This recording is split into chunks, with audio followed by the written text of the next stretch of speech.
So guys, कल आया था क्लासिक डिवीजन का प्रेडिक्शन वीडियो और आज एक और बहुत ही ज़्यादा टफ, बहुत ही ज़्यादा कम्पेटिटिव लाइनअप का प्रेडिक्शन वीडियो मुझे बनाना पड़ गया। शायद मैं इसे नहीं भी बनाता, बट जैसे जैसे ये कम्युनिटी ग्रो हो रही है, रेस्पॉन्सिबिलिटीज भी उसी तरह से इंक्रीज हो रही हैं। सो आज का प्रेडिक्शन वीडियो है ओपन डिवीजन का और इस बार का लाइनअप चाहे कम एथलीट्स को चांस दे रहा हो, बट उसके बाद भी एक से एक एथलीट स्टेज पर होने वाले हैं। मतलब इतने सारे एथलीट्स तो टॉप 10 के लिए पूरी तरह से डिजर्व करते हुए लग रहे हैं, बट आ तो सिर्फ 10 ही सकते हैं इस लिस्ट में। सो आज मैं अपना बेस्ट ट्राई करने वाला हूँ आपको अपनी ओपिनियन बताने का और रीजनिंग देने का कि क्यों किस एथलीट को मैंने कहाँ पर प्लेस करा है। बट कल के वीडियो में रमोंडिनो को जब मैंने 4th पर प्लेस करा था, कुछ लोग पूरी तरह से अग्री करें और कुछ लोग पूरी तरह से disagree. Well, this is a part of life, ये हमेशा ही ऐसे ही जाएगा। आप कभी भी सबसे एक ही ओपिनियन एक्सपेक्ट नहीं कर सकते। सो आज भी बहुत ही ज्यादा शॉक कर देने वाली कुछ प्लेसिंग्स हैं गाइस इस लिस्ट में। तो चलिए ज्यादा टाइम नंबरिंग पर और एथलीट्स की बात करने पर लगाते हैं। सो हम वीडियो स्टार्ट करेंगे 9th प्लेस से, और ऐसी कोई बात नहीं है, हम कवर तो करेंगे टॉप 10 को ही, बट 10th प्लेस को हम लास्ट में कवर इसलिए करेंगे गाइस क्योंकि वो एक ऐसी प्लेस होगी जिस प्लेस के लिए 2-3 एथलीट्स बहुत स्ट्रॉन्ग चांसेस के साथ स्ट्रॉन्ग कंटेंडर्स हैं। और आज का वीडियो भी कल ही की तरह से पूरा रॉ होगा, बिल्कुल ही बोल्ड होगा और कोई भी पीपल प्लीजिंग इस वीडियो में नहीं होगी, बल्कि अपनी नॉलेज, पास्ट अपडेट्स और ऑनेस्ट बिलीफ के बेस पर यहाँ प्रेडिक्शन बनेगी। तो अगर स्टार्ट करें तो 9th प्लेस पर मैं देखता हूँ चार्ल्स ग्रिफिन को, क्योंकि चार्ल्स मुझे थोड़े ज्यादा स्ट्रॉन्गर साइड पर लग रहे हैं इस साल। स्पेशली जिस तरह की मसल हार्डनेस, जिस तरह की ग्रेनीनेस चार्ल्स ने अपनी फिजिक में ब्रिंग कर ली है, इनकी मसल हार्डनेस, इनका ग्रेनाइट वाला लुक जस्ट आउटस्टैंडिंग है। आई मीन एक पैक टीयर होने के बाद भी गाइस अपनी फिजिक को इस एक्सट्रीम तक पुश करके लाना, और साथ ही में अपनी पोजिंग में पहले इन्होंने चेंजेस करे थे वैक्यूम को इंट्रोड्यूस करके, जिससे इनकी फिजिक से एक जो बहुत ही एस्थेटिक्स ये लैक करते थे वो कमी दूर हो गई। और फिर अब रिसेंट में अपने पैक टीयर को हाइड करने के लिए भी इन्होंने पोजिंग में फिर से चेंजेस करे, पोजिंग का फिर से सहारा लिया और काफी हद तक इसमें कामयाब भी हो गए। सो क्लियर है गाइस, ये एक बहुत ही स्मार्ट बॉडी बिल्डर है जो जानते हैं कैसे चीजों को मैनिपुलेट करना है, कैसे अपनी वीकनेसेस को ओवरकम करना है, क्योंकि एब्स तो इनके हैं ही नहीं और वेस्ट भी बहुत ही चौड़ी है। तो बहुत ज्यादा डिसएडवांटेज होल्ड करते थे ये, बट फिर वैक्यूम इंट्रोड्यूस करने के बाद इनकी फिजिक टोटली चेंज हो गई। इस वक्त बैक में जो हार्डनेस है, जो ग्रेनाइट वाली अपील ये दे रहे हैं चार्ल्स, वो बिल्कुल ही टॉप टियर है। कॉर्ड्स भी चार्ल्स ने इमेंसली इंप्रूव कर ली है, और इसीलिए Charles Griffin I totally believe कि टॉप 10 में अपनी जगह बना लेंगे। और उसके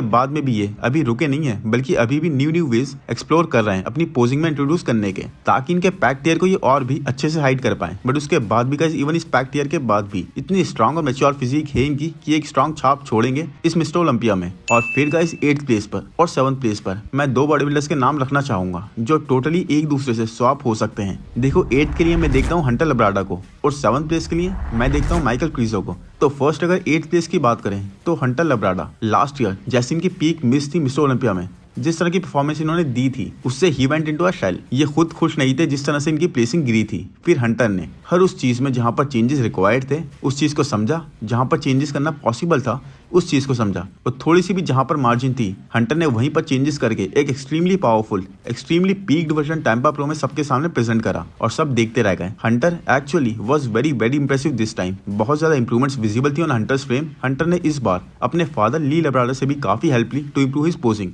ये हंटर का बेस्ट वर्जन था, और हंटर का शेप, हंटर के एस्थेटिक्स जजिस को बहुत पसंद आए। बट उसके बाद भी गाइस मैं हंटर को 8th पर और क्रीजो को 7th पर सिर्फ इसलिए प्लेस कर रहा हूँ क्योंकि लुक एट क्रीजो हियर। अगर हंटर ने इंप्रूवमेंट्स करी हैं तो क्रीजो ने भी इमेंस लेवल की इंप्रूवमेंट्स करी हैं। मतलब क्रीजो की मसल सेपरेशन जस्ट डैम है गाइस। आप उनकी अभी की नहीं, अगर 2-3 वीक्स पहले की भी वर्कआउट वीडियो देखोगे तब भी आपको बहुत ही ज्यादा दिखेगी इनकी सेपरेशन। और I really don't think Hunter या कोई इजीली इस मसल सेपरेशन को मैच कर पाएगा। मैं पहले ही बोल चुका हूँ गाइस, क्रीजो और एंड्रू जैक 2 वाइल्ड कार्ड होने वाले हैं, बट क्रीजो की वैस्कुलरिटी इतने मैसिव फ्रेम पर is going to be outstanding. मतलब क्रीजो लास्ट ईयर जब एक तरह से अपनी पीक से माइल्स दूर थे, बहुत दूर थे, तब भी वो बिल्कुल इयान ब्लेयर के साथ प्लेस हुए थे 12th प्लेस पर, और वो बिल्कुल एक हंसी मजाक वाला ईयर था क्रीजो का। He actually was testing the waters. इस साल क्रीजो ने इनसेन इंप्रूवमेंट्स करी हैं, बहुत ज्यादा फोकस ये दिखे हैं। मतलब फ्री की लगने के साथ साथ जैसी सेपरेशन की लग रही है, ये देखो, ये इनसेन लगेगी स्टेज पर गाइस। साथ ही कई बॉडी बिल्डर्स की आप देखते हो स्टेज पर मसल सेपरेशन क्लीन नहीं लगती, उनके लेग्स बर्न से लगते हैं। वो एक चीज क्रीजो के साथ नहीं है। क्रीजो के मसल सेपरेशन हर एक बॉडी पार्ट में बहुत ही क्लीन, बहुत ही ज्यादा नेचुरल लुकिंग से आती है। सो क्रीजो को बीट करना हंटर के लिए बहुत मुश्किल होगा। क्रीजो की बैक हमने देखी रिसेंट शोज में, how insanely improved that was, और जबकि अभी भी वो विथ जो रिक्वायर्ड है, जो ऐड करी जा सकती है इस फ्रेम पर, वो क्रीजो ने ऐड नहीं करी उतनी ज्यादा। इवन देन गाइस क्रीजो की बैक इतनी स्ट्रांग लग रही थी with all the muscle roundness and bubbliness. अब सोचो क्रिजो इसे और भी थोड़ा वाइडर करके लाएं, which I actually am counting on कि वो लाएंगे, क्योंकि इनके लास्ट शो से अब तक काफी टाइम इनको मिल गया इंप्रूवमेंट्स करने का। और साथ ही गाइस अपने वर्कआउट्स में इन्होंने बैक तो हर वीक 2 बार ट्रेन करना स्टार्ट कर दिया है काफी लंबे टाइम से इस सीजन में, and changes are clearly visible. His back is looking significantly improved for sure. Krizo ने रिसेंटली बोला भी था कि हंटर इज नो प्रॉब्लम, मतलब क्रिजो हंटर लब्राडो को एक थ्रेट नहीं मानते हैं। Hunter, no problem.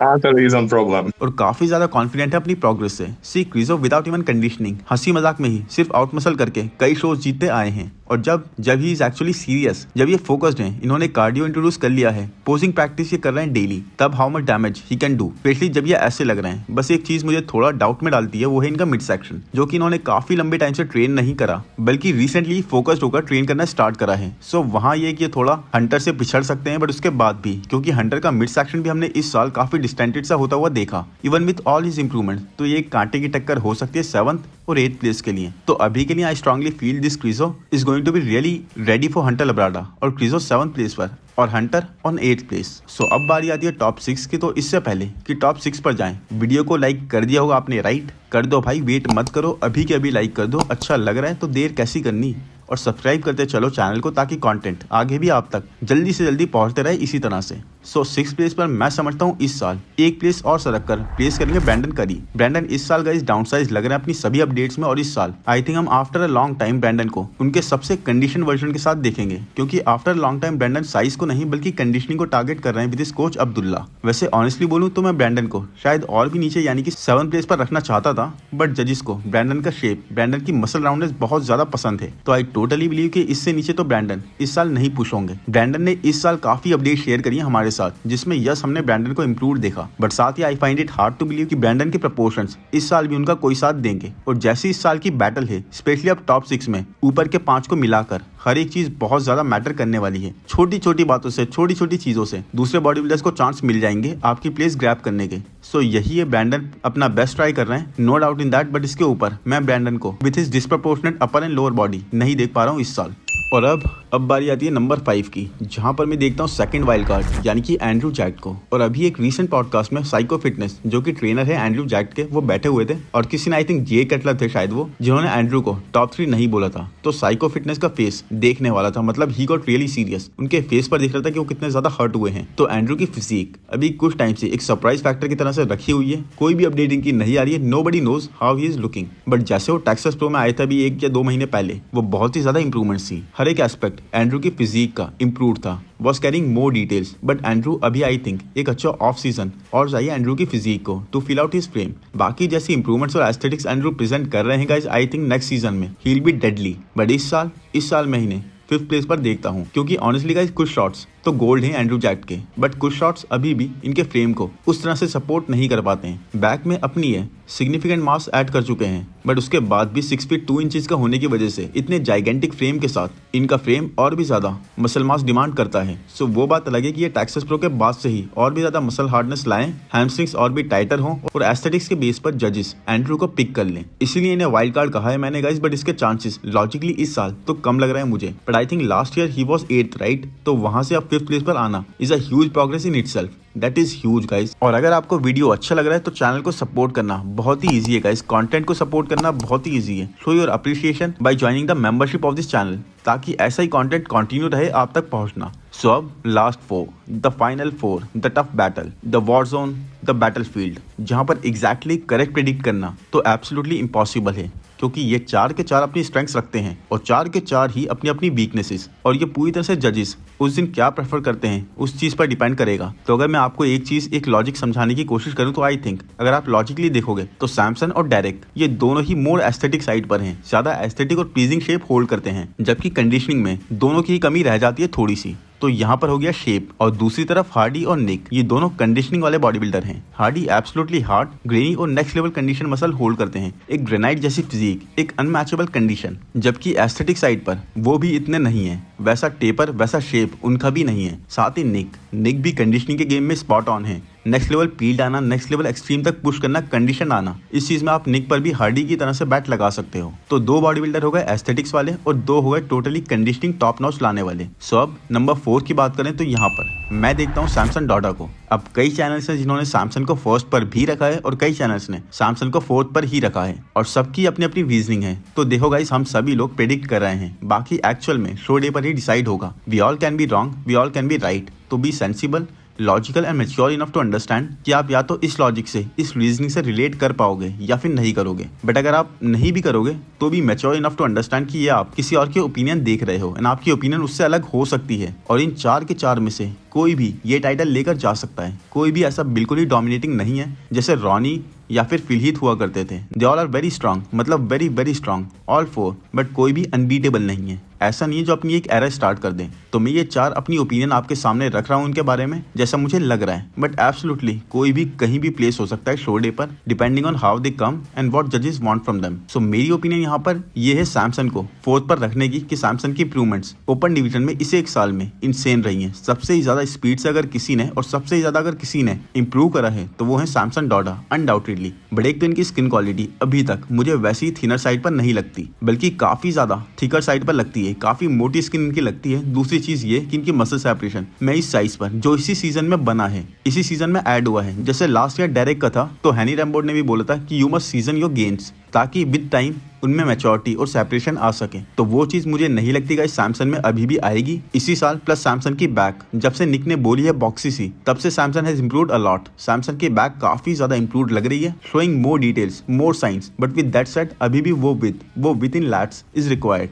और वो रिक्वायर्ड है गाइस, क्योंकि देखा था आपने ओलंपिया टीवी की बैटल में डेरेक ने अपने से 50 से 55 पाउंड बड़े होने पर भी सैमसन को कैसे डोमिनेट करा था। तो अगर चैंपियन हार्डी है तो हार्डी को उनके गेम में हराने के लिए सैमसन की कंडीशनिंग मैं अभी नहीं समझता न्यूली डेवलप्ड मसल्स पर वैसी आ पाएगी। तो सैमसन ऑन 4th प्लेस मेरे अकॉर्डिंग। एंड अब आई नो बहुत सारे सैमसन के फैंस कमेंट करेंगे, बट ठीक है, आई अंडरस्टैंड। हम सभी चाहते हैं कि हमारा फेवरेट जीते, but there is something called being realistic. So anyways यहाँ पर रियलिस्टिक बनते हैं। और थर्ड प्लेस पर आपको और ज्यादा शॉक लगेगा। मैं देखता हूँ इस बार डेरेक रैमसफोर्ड को। व्हाट, क्या बात कर रहे हो? अरे भाई ठीक तो हो, इसे कुछ नहीं पता भाई, क्या मजाक है। तो भाई अगर आप रीजनिंग सुनने से ही पहले या किसी की ओपिनियन को रेस्पेक्ट नहीं कर सकते तो बॉस वीडियो बंद कर दो अभी से ही। बट आई नो एक सेंसिबल ऑडियंस है जो अपनी ओपिनियन भी काफी रेस्पेक्टेबल वे में कमेंट सेक्शन में देती है, चाहे वो अग्री करें या फिर डिसअग्री। पर इससे फर्क नहीं पड़ेगा, एक प्रोग्रेसिव कॉन्वर्जेशन से पड़ेगा। सो 3rd प्लेस पर डेरेक को मैं देखता हूँ इस साल। इनफैक्ट 3rd प्लेस और 2nd प्लेस दोनों ही आपस में पूरी तरह से स्विच हो सकती है। तो 2nd पर मेरे इस प्रेडिक्शन वीडियो में मैं समझता हूँ निक वॉकर इस बार प्लेस करेंगे। सो 3rd पर डेरेक को रखने का रीजन ये है गाइस कि लास्ट ईयर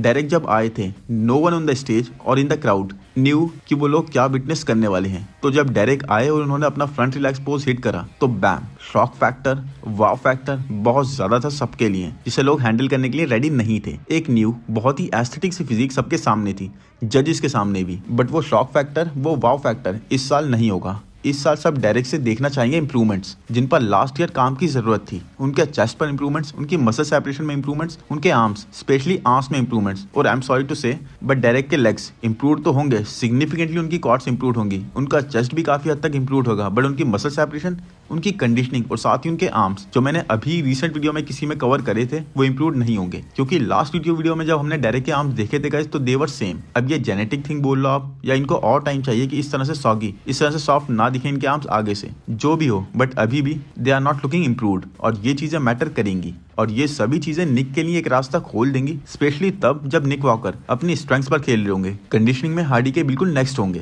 पील्ड वर्जन तो आपने निक का देखा था ना आर्नोल्ड क्लासिक में, कैसा एक्सट्रीम तक पील्ड था, मतलब थाई, स्क्वाट्स, बैक, कितनी थिन स्किन वो कर चुके थे। और इस बार we are going to witness the biggest Nick Walker, एक फ्रीक वर्जन। लास्ट टाइम यानी कि आर्नोल्ड क्लासिक में जो गलती निक ने करी थी वो अब निक बिल्कुल भी रिपीट नहीं करने वाले। He is way more focused, way more hungry, he is devoted to his goals and conditioning में तो Nick absolutely is killing it. और निक लास्ट ईयर के स्टेज वेट से 10 से 12 पाउंड तक हैवियर होंगे इस साल। और यस गाइस, निक को सैमसन और डेरेक दोनों ही बीट कर चुके हैं, बट इस निक को नहीं। आई बिलीव डेरेक और सैमसन अपनी वीकनेसेस से डील कर रहे हैं और निक अपनी। और निक ने ना सिर्फ साइज के साथ साथ फुलनेस के साथ साथ कंडीशनिंग को टारगेट करा है, बल्कि हमने निक की जो रिसेंट अपडेट्स देखी हैं उनमें निक सिग्निफिकेंटली अपनी पोजिंग में चेंजेस कर रहे हैं, अपनी वेस्ट को टेपर कर रहे हैं, अपने शेप को इंप्रूव करने पर निक ने काफी ध्यान दिया इस साल। लास्ट प्रेप के कंपैरिजन में निक की फिजिक अभी कुछ दिनों पहले ऐसी थी जो मैंने कवर करी थी। निक कई बार बोल चुके हैं कि ये साल उनका अपना होगा और ये चीज पहले कुछ इसी तरह से जे कटलर भी बोलते थे। जे की भी फिजिक काफी ब्लॉकी साइड पर थी एंड जे कटलर भी इसी तरह से बार बार उस डोर पर नॉक कर रहे थे रॉनी के टाइम पर।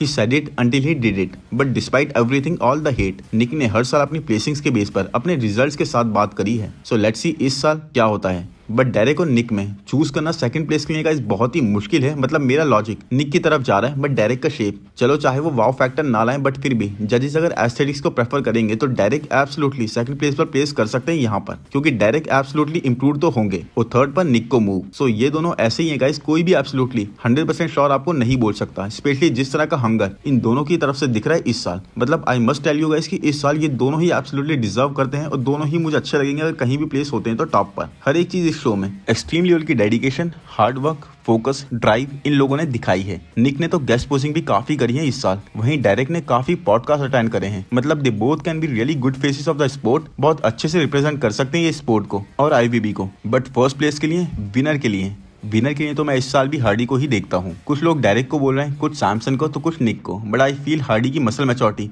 Is just too much guys. Hardy की कंडीशनिंग बहुत ज्यादा स्टैंड आउट करेगी स्टेज पर। हार्डी इस बार थोड़े से माइनर से बिगर भी लग रहे हैं अपनी रीसेंट कुछ अपडेट्स में, but Hardy absolutely guys last year conditioning में अपने बेस्ट पर नहीं थे। ही वाजंट 100% ऑन, बट इस बार कुछ वीक्स पहले की जो हमने अपडेट देखी है हार्डी की, उसमें ही हार्डी की कंडीशन नेल बाइटिंग थी। मतलब ही वॉज एक्सट्रीमली शार्प। अब गाइस ये एक अजीब बात है कि कोई भी अपनी लास्ट 5-6 दिन से अपडेट शेयर नहीं कर रहा है। मतलब हम नहीं जानते अब कोई कैसा लग रहा है। निक ने भी बंद कर दी है, सैमसन ने भी बंद कर दी है, डेरेक भी इस तरह से अपडेट शेयर नहीं कर रहे और हार्डी तो अपनी 2-3 वीक्स पुरानी अपडेट शेयर कर रहे हैं। तो वही है, पूरी तरह से कुछ कहना बहुत मुश्किल है। बट यस गाइस, हार्डी का हमने थोड़ा सा मिड सेक्शन कंट्रोल इस साल कम देखा था कुछ अपडेट्स में। अब आई डोंट नो स्टेज पर तो हम हार्डी से वो चीज एक्सपेक्ट नहीं कर सकते, बट अगर इनकी वेस्ट एक्चुअल में चौड़ी हुई है, थिकर हुई है, जैसी कुछ अपडेट्स में लग रही थी HGH और इंसुलिन वगैरह के यूज की वजह से, तो वो चीज इन्हें बहुत ज्यादा कॉस्ट करेगी। मतलब गाइस ये समझ लो कि गलती का मार्जिन इस बार बहुत ही कम होगा। एक छोटी से छोटी गलती नेक्स्ट पर्सन के लिए रास्ता खोल देगी। One of the toughest lineup, one of the most unpredictable lineup this is. और हो सकता है सैमसन शॉक कर दें इस साल, हार्डी ने थोड़ी सी भी मार्जिन छोड़ी तो,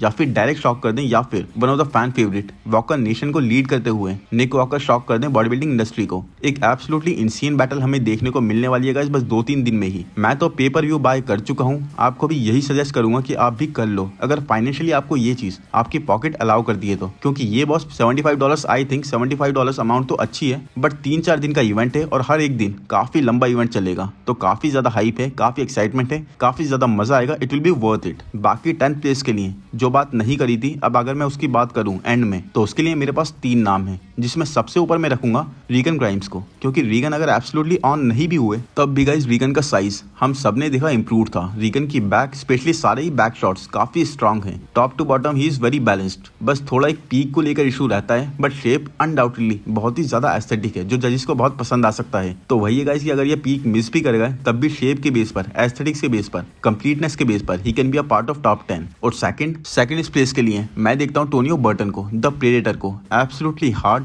एब्सोल्युटली एक यूनिक सी फिजिक, बहुत ही ज्यादा मसल हार्डनेस और राउंडनेस, और एक यूनिक फैक्टर ये फिजिक होल्ड करती है। मतलब सबसे ही अलग टाइप की एक फिजिक है। इनके प्रपोर्शनल्स टू आर रियली गुड। मतलब साइज में चाहे ये थोड़ा अभी भी लैग कर जाए, बट कंडीशनिंग इनका पैकेज ऑन पॉइंट ही आता है, और इसीलिए इट इज टोटली पॉसिबल कि रीगन के एस्थेटिक्स को बीट करके या उनकी पीक मिस करने वाली हैबिट को एक बेस बनाकर 10th प्लेस अपने नाम कर लें। और लास्टली इसी प्लेस के लिए 10th प्लेस के लिए तीसरे स्ट्रॉन्ग दावेदार मुझे लगते हैं Andrea Presti, and he is really huge guys, really huge. I mean Empro Pro में ये क्रिजो के नेक्स्ट खड़े थे, and Michal Krizo first time किसी को आउट मसल नहीं कर पा रहे थे, इतने ज्यादा वाइडर ये थे। सेपरेशन भी इनकी टॉप टू बॉटम हर एक मसल में बहुत ही अच्छी आ रही थी। मतलब आप समझ लो क्रिजो आउट मसल नहीं कर पाए थे तो कितने ज्यादा ह्यूज ये होंगे। Shoulders and arms were well separated, बस एक इनकी लोअर बॉडी थोड़ी सी इनकी फ्रीकिट सी अपर बॉडी होने की वजह से उस तरह से कैचअप नहीं कर पाती और डिस्प्रपोर्शनेट सी लगती है। यहीं पर ये रुक जाते हैं, वरना 10th प्लेस के लिए और इवन 9th प्लेस के लिए मैं इनका ही एक नाम लेता काफी स्ट्रांगली। और अब 10th प्लेस के लिए मैं इवन इस वीकनेस के साथ भी इनका नाम इतने लास्ट में इसलिए ले रहा हूँ गाइस, क्योंकि बैक से ये इतने ज्यादा थिकर नहीं है जैसे रीगन ग्राइम से या फिर टोनियो है, बट साइज से और कंडीशनिंग के एस्पेक्ट से ये एब्सोल्युटली बीट कर सकते हैं रीगन को। So let's see guys in तीनों में से कौन है वो जो टॉप 10 में अपनी जगह बनाता है। बाकी कमेंट्स में जरूर बताओ अब आप लोग अपनी अपनी प्रेडिक्शंस रीजंस के साथ कि क्यों आप किसको कहां पर देख रहे हो और क्यों नहीं। आई होप गाइस वीडियो आपको पसंद आया हो। पसंद आया तो प्लीज लाइक कर दें, चैनल को सब्सक्राइब कर दें, नोटिफिकेशन बेल को दबा दें। Thank you, bye bye.